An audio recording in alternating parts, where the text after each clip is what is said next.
In this episode, you will see my partner, Erin, interview me as I share with you more about Born Unbreakable, the book. That was actually one of my struggles, is feeling like my truth could be the betrayal of someone else. But the lens that I took was personal responsibility. If I can be vulnerable and I can encourage people to be who they are, then I've done what I wanted to with this book.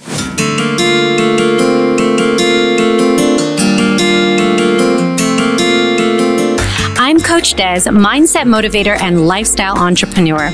My mission is to help you crush your self-limiting beliefs and embrace being unapologetically you. The Born Unbreakable podcast brings you inspirational stories from all over the world that will empower you to unlock your unbreakable spirit. I'd love to partner with you on your next breakthrough. Go to bornunbreakable.com to schedule a free transformational call. Action begins today. Are you looking for a one-stop shop in Las Vegas where you can comfortably stay and host an event? Athena Estate is located in Southwest Las Vegas, just 10 minutes from the Strip, and offers everything you need. On over an acre of land, this indoor-outdoor venue is perfect for an intimate retreat, a small wedding, or a milestone birthday. We offer a variety of packages and services that will fit your needs and your budget. Book with us by December 26th and receive 20% off your stay or event. Visit staydorado.com, that's STAYDORADO.com to learn more. We look forward to customizing your next experience. Welcome to the Born Unbreakable podcast, episode number 147. You might be wondering, Coach Dez, where have you been? Why are you a little off on your podcast schedule? It's for a reason. I've been working really hard, and I'm so excited for the next podcast episodes that we have ahead for you. We're doing something really special today.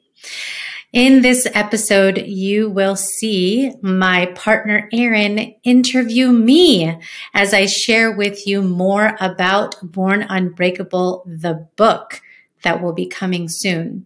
So I hope that you enjoy this episode, getting to hear a little bit more from me versus me interviewing someone. It's a little different, and you're going to see more of this. And I am in my Brene Brown vulnerability, opening my heart to you, inviting you further into my world. I hope that this is something that you enjoy. It's certainly something that is helping me to grow as a person, as a podcaster, as a new author. And speaking of authorship, just a little plug for Lewis Howes. If anybody's watching this video and this podcast episode on YouTube, you could see the Greatness Mindset book behind me.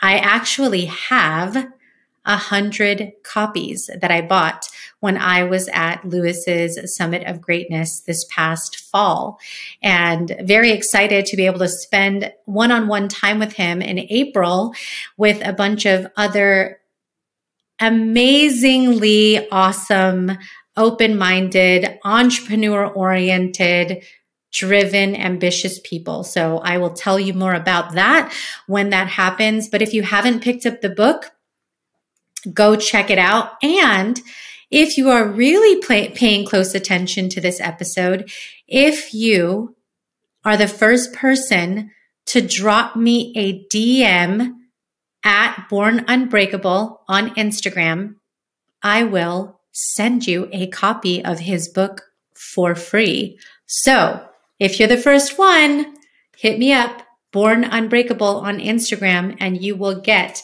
the Greatness Mindset in your mail to you personally. Okay, with that, enjoy this episode of Erin interviewing me. Hey guys, welcome to the Born Unbreakable podcast show. I'm Aaron Aguilar, the behind the scenes and producer of the show. I'm here with Coach Dez. I know her as Little Dez, and everybody else knows her as Desiree Maya. What's going on? Here to talk about a book today. Yes, and we are starting off the road to the releasing of your book, Born Unbreakable. Yeah. And why? Why a book? What is it about? Let's just get right into it. Most people will do this when they've already released the book, but we're taking everybody on a journey. So first of all, why write a book and why now? Yeah. The reason was to be able to help people overcome their self-limiting beliefs. That's what Born Unbreakable, the book, is about. But it started with the ending of my previous partnership. I did a podcast called Bliss Beyond Fear a couple years ago with a friend that was the polar opposite of me. And the idea was for us to, despite our differences, come together to help women to find their joy, their confidence, their self-worth. And it was an awesome journey. We did 69 episodes together. And then life took a turn. She moved in a different direction. And I needed to make that decision of whether I wanted to go solo. And so I had to overcome my own self-limiting belief of doing that. And so that's really the start of where the book was. And it's okay because like Michael Jackson, Bobby Brown, and Beyonce, it's okay to go solo. Yeah. So, but going back to that time of you, and we talked about this before in the last interview, of how it was, that whole, time in your life, it changing and going off on your own. And we are into pretty much 148 episodes. So it's going pretty good. Yeah. And now you're coming out with the book. So I know nowadays everybody's coming out with a book now. You know what I mean? Why is it important for you that you come out with a book? And what's like, because let's face it, right now it's like, do people read books still? Are people, I know that a lot of people do the audiobooks now. Right. That's really good. Yeah. But why is it important for you in your industry to come out with a book? I think my belief is that everyone has a unique story. And I'm no different.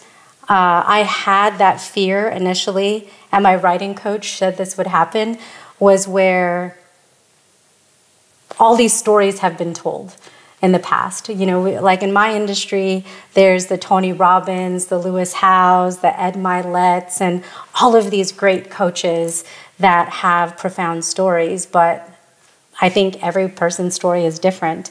I also think that I can be a person that helps people to share their own stories because they might see a little bit of themselves in me.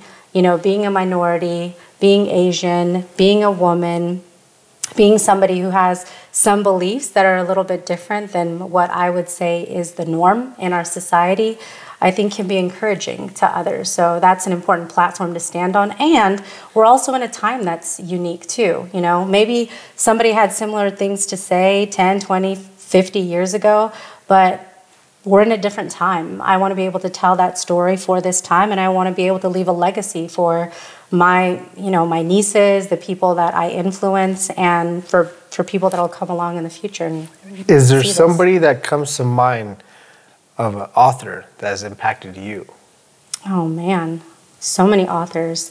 One of the ones that I was so inspired by was reading Michelle Obama's, story. And even Barack Obama's as well. I mean, I write about them, in my book. I speak about them as leaders. I think, being able to come out and talk about hardships that you faced and really the triumphs, that are out there. I think that is such an important thing, but that's definitely Michelle Obama. There's a woman that you talked about before, and I forgot her name, but it was this lady that wrote this book. Yeah. Who was that again? Elizabeth Gilbert? Yes. Yeah. And what was unique about her story? Yeah.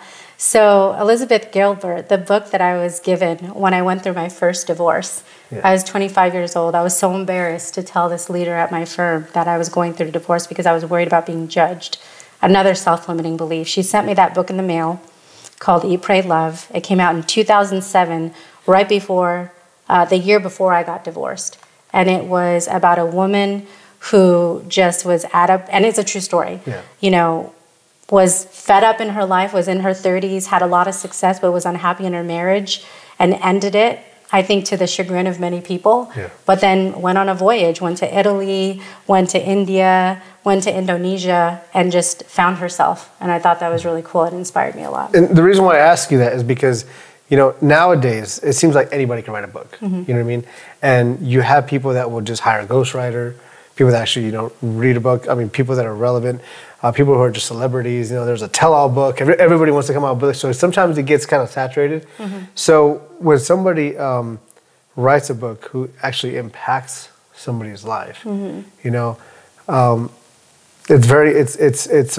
think that's where it's most effective. So you writing this book, you know, I mean, you talk about the Obamas, you know, and they're leaders, they're iconic, they're in history. You know what I mean? They are very inspiring. Right. But like this girl Elizabeth, this author, I feel like that can be something that's where I can compare you to her, is that your book may help somebody one day. That's right. You know, beside it being stories, you know, are you doing some sort of method or your teachings? Yeah. Or, you know, is this book more, there's a little bit of both? Yeah, I think it's unique because I am sharing things from a few different lenses. One is my own, so you'll get to see a lot more vulnerability from me. I think in my show, you don't often get to hear from me because I'm interviewing people, so that's one lens. The second lens is through my guests and sharing their stories that align with self-limiting beliefs that I'm trying to help other people overcome. And the third, you know, lens is really about a method that I have put together called A5.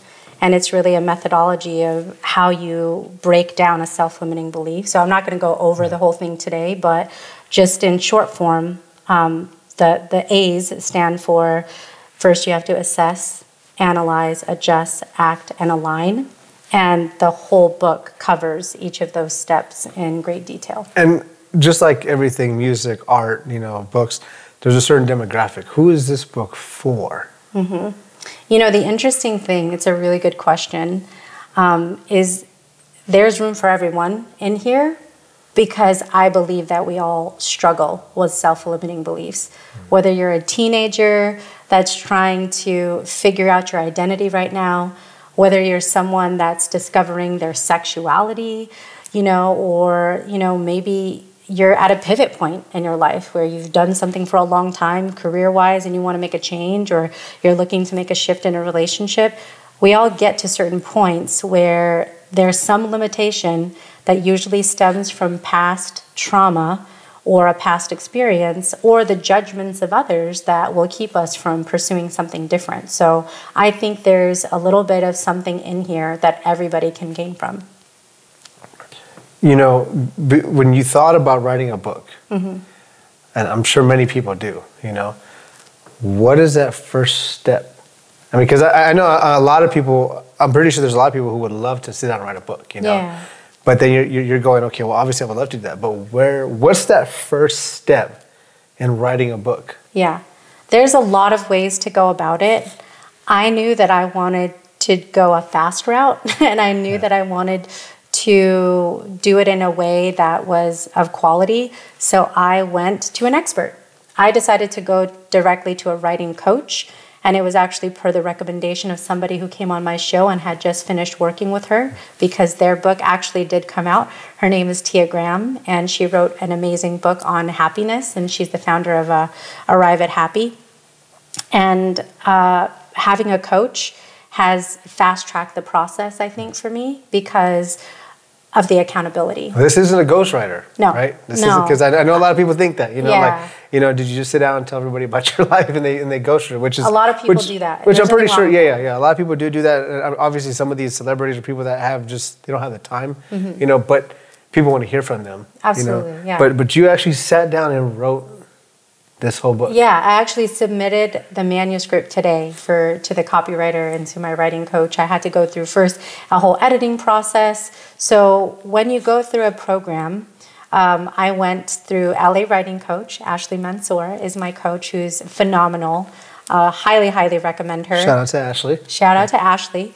And there's a whole journey And I think one of the biggest things I appreciate about her process and her program is the mindset that you get into. Because I think when I hear from a lot of people, they've had books in them that have taken them several years to write because of fits and starts. It's like you start putting pen to paper, you get the self-limiting beliefs, the doubts, the thoughts and feedback from other people, and then you just stop.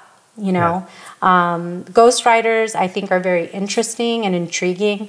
I think for me, it was really important for me to go through this process so people know that I took that time and that dedication to this process, and I wanted to honor that, integrity. Now, should anybody be worried about this book coming out? No. Sometimes, in people's stories, you have to use your real life experiences. That's right. Some of them embarrassing, some of them are you're confessing stuff. You know what I mean? And I know a lot of people will use that to sell a book, but sometimes that's what people want to hear is the real raw stuff from you. Yeah. So is there anybody that should be worried, from the past or your family? No, but that is one of the hardest things to do when you're writing something that is nonfiction because it's a real story. That was actually one of my struggles, is feeling like my truth could be the betrayal of someone else. But the lens that I took was personal responsibility. So despite me talking about things like a business breakup or even divorce, it wasn't about telling the story of those individuals. It was about the journey of what I decided when those moments in my life occurred and how I took those instances and found my strength, my resilience, and the lessons that I took from those experiences. So it was really actually, in my assessment, almost paying respect to those individuals that allowed me to go through something difficult and overcome an adversity. Okay, let me ask in a different way. Did you have to ask somebody permission? The only people that I really felt that I wanted to ask permission was if I was telling someone else's story. Yeah. Then absolutely, and those are always told in a light of stories that they have already told publicly. Okay, cool. Yeah. So nothing that is revealed that is somebody's secret that they haven't discussed, in a public forum already. And of course, that's just the nature of the business. When writing a book, everybody, wants to hear the scandal, the real stuff, But obviously, you're using your personal experiences, which I think people would really love to read about, It's to get to know you. And especially where it comes from. Like, sometimes I think in your field with life coaches, you kind of want to know, and maybe this is just a guy thing, but you want to know if the person who's telling you something, do they really know what they're talking about? So, that I think is very important. And now you writing the book, did you have any emotions writing the book when you're writing this? because you're reflecting, going through all your past experiences. Oh gosh, yeah, like 100%. There is laughter, tears, a ton of reflection. I think the exercise of writing a book is one of the most revealing things that you could do, and it's something that accelerates your growth as an individual, because I had to actually sit there and reflect on the challenging things that have happened to me in ways that I don't know if I actually had taken the time to do before. I've talked about the death of my father, and even though that happened to me when I was young, it still hits me in different ways, especially when I embark on milestones in my life and I turn around and recognize that he's not there. That's a difficult thing for me. I look at the dark time of my first divorce, and I don't think, very mature, and I contemplated suicide, and I talk about that in the book, and that was a really difficult thing, for me to go through. And in fact, for the very first time, I haven't discussed this in my show, and I think the first place that I actually said it was that I'm going through a second divorce. Yeah. And there's so much, I think associated with that, that I had emotionally. So I do talk about that in this book. And we're going to be going through this section of the book. We're doing a little series here, and this first episode definitely want to, get into the beginnings of it. What is something that you're expecting from this book? I mean, the impact. Yeah.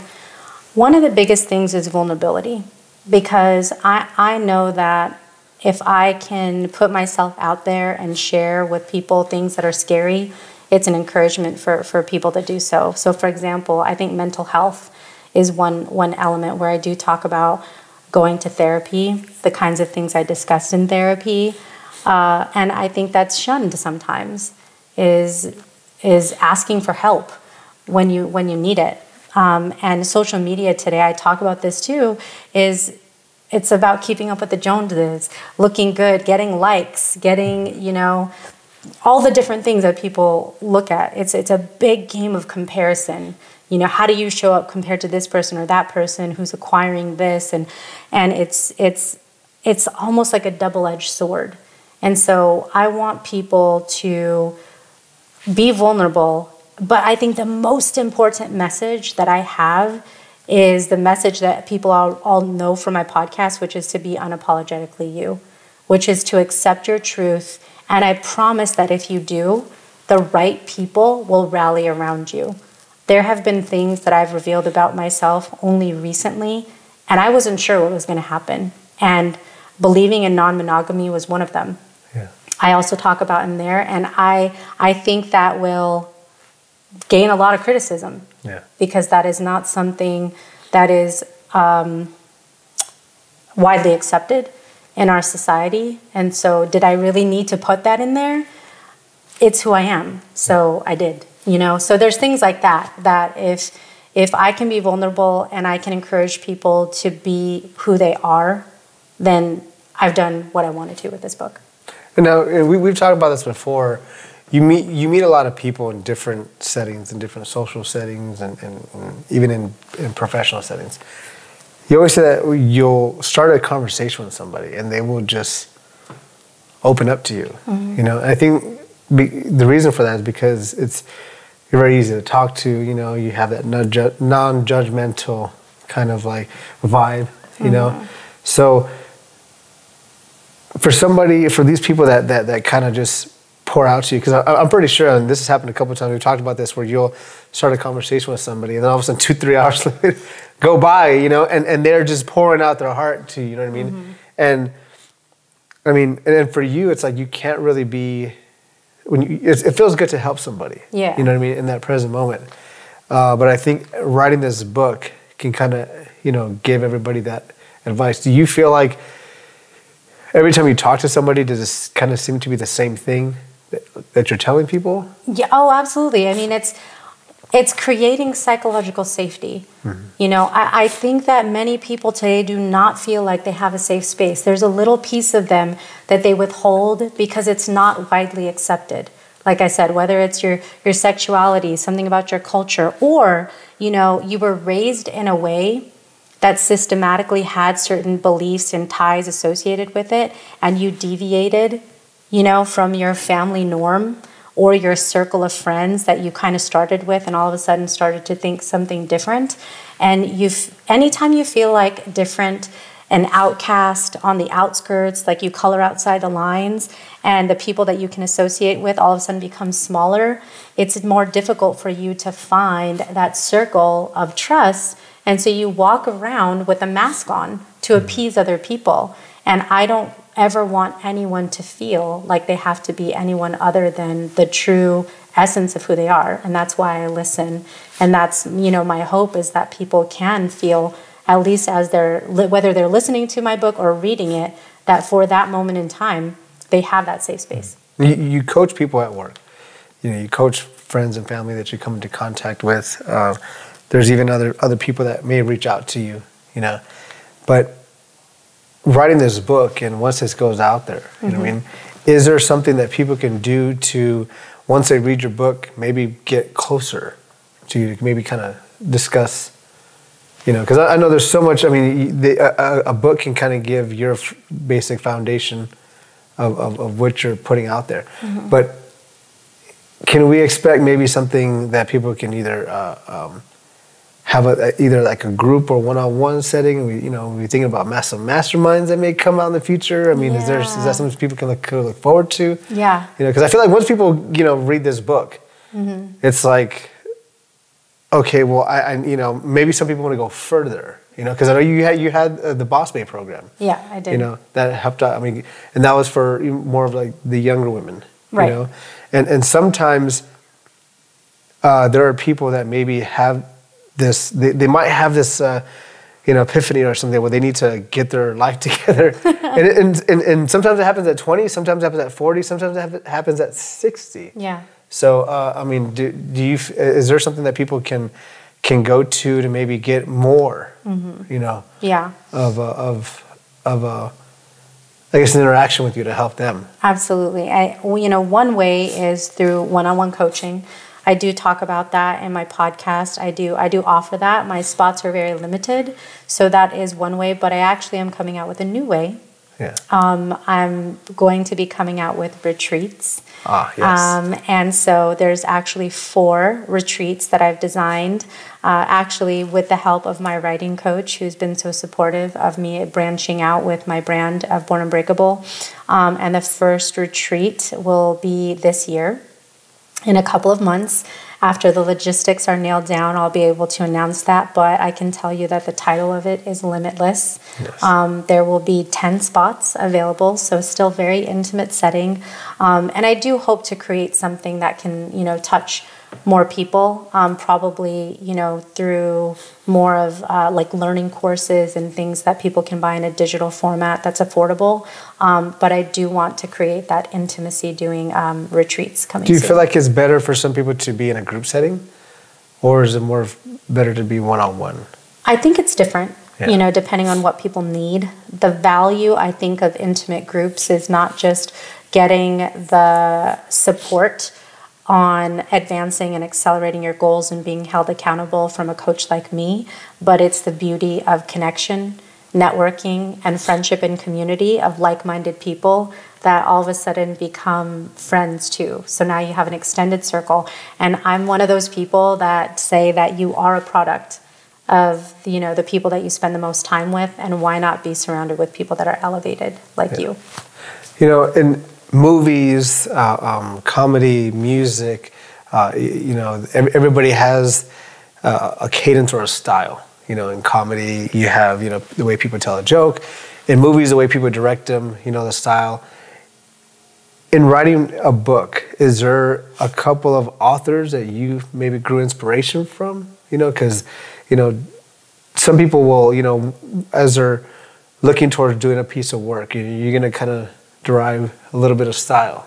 There's some writers out there that you kind of getting some inspiration from? Yeah, that's a good question. It's funny, one of the exercises we had to do in our writing program, the very first exercise was to look at all the people that you admire in your genre and see what it is that they write and how they do that. So for me, Ed Milet and Lewis Howes, Gabby Bernstein. I've read books of theirs, very much enjoy their style because it's honest. But they all have different experiences. So I think for me, there was a little bit of that flavor, but I think I have my own unique, vibe because I think that's the beauty, right? Is like I'm a little quirky myself, and not a big cursor, but there might be moments when. Oh man, do we need to put parental advisory, explicit lyrics? It's not on really the front? Too explicit, but it's. I think it's a very honest portrayal of my life and what I've gone through. So, while I think it will be in that genre of all those names that I mentioned, it will be uniquely. It has its own personality for sure. Yeah. Now, of course, with every book nowadays, they have an audio version. Yeah. Okay, so I have to ask this first. Before I ask you who is going to narrate it, if you could have anybody narrate your book or read it for the audiobook, who would it be? Barack Obama. Barack Obama. His voice is so soothing. Yeah. He just has a lot of poise. I think he also speaks in a way that's so eloquent that you keep paying attention. I mean, it would be kind of funny to hear Barack Obama speak of non-monogamy, on that part right? of the book, like, who would want to hear that? I have to give a shout out to my sister, because at some point I know she wants to read something, so I'm going to figure out how to get her incorporated. But this first book will be read by me. Okay. Now, your background is Filipino. Yeah. Right? Yeah. I mean, is there possible, a book in Tagalog? Like, is that the Tagalog version? Yeah, the version. It'd be like Taglish. Yeah.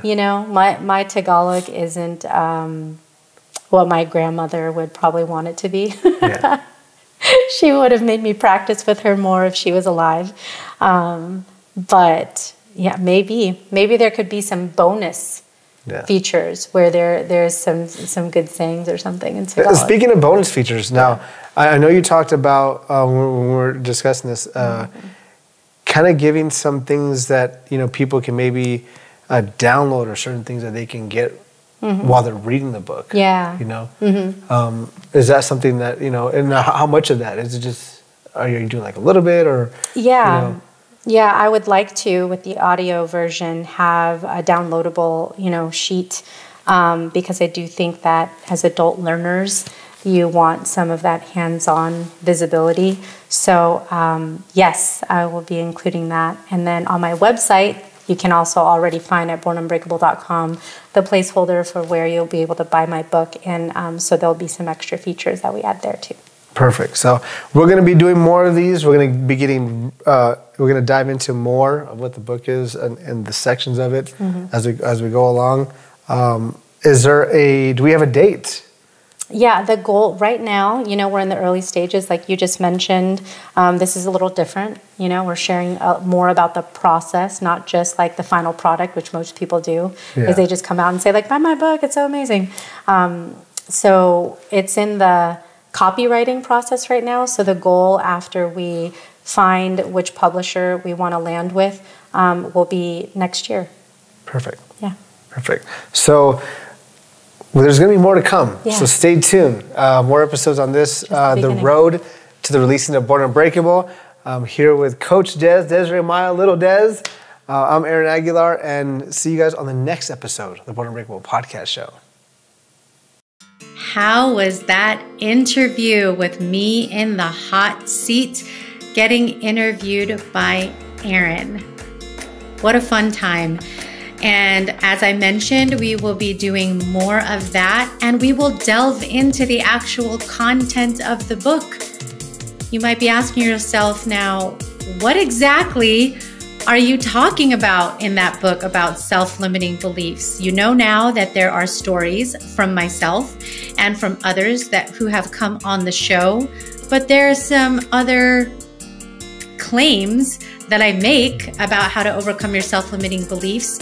I actually have a methodology that I will reveal called A5, and it's pretty amazing. It's pretty awesome. And I think it is going to absolutely transform the way you think about self-limiting beliefs that you might have, whether it's not feeling worthy, not feeling enough, not feeling capable, not feeling any kind of enoughness that you've ever experienced in your life, whether it's in relationships or business or dreams that you have that have always been brewing in your heart and in your soul, that for some reason you just haven't taken that leap of faith because your fear has been bigger than your faith. And I'm here to tell you today that I am a testimony, as is guests that have been on my show, as I will share with you in this book, that you are enough, you are capable, you are worthy.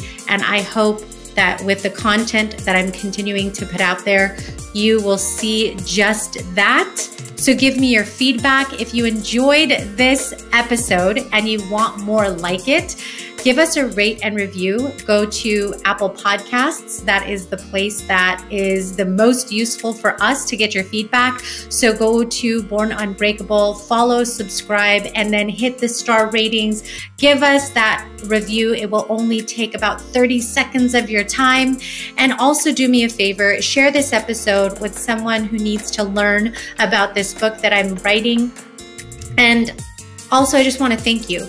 Thank you for being on this journey with me. I appreciate every single one of you that has been with me since Bliss Beyond Fear through this journey of Born Unbreakable and are sticking with me, because there is so much more that is coming and I can't wait to announce it, but I don't want to reveal it all in just this one episode. So I will leave you with this. Remember that you are your only limit, so take action today. Thank you for being here. Thank you for tuning in, and get excited for the next episodes to come. They're going to be amazing.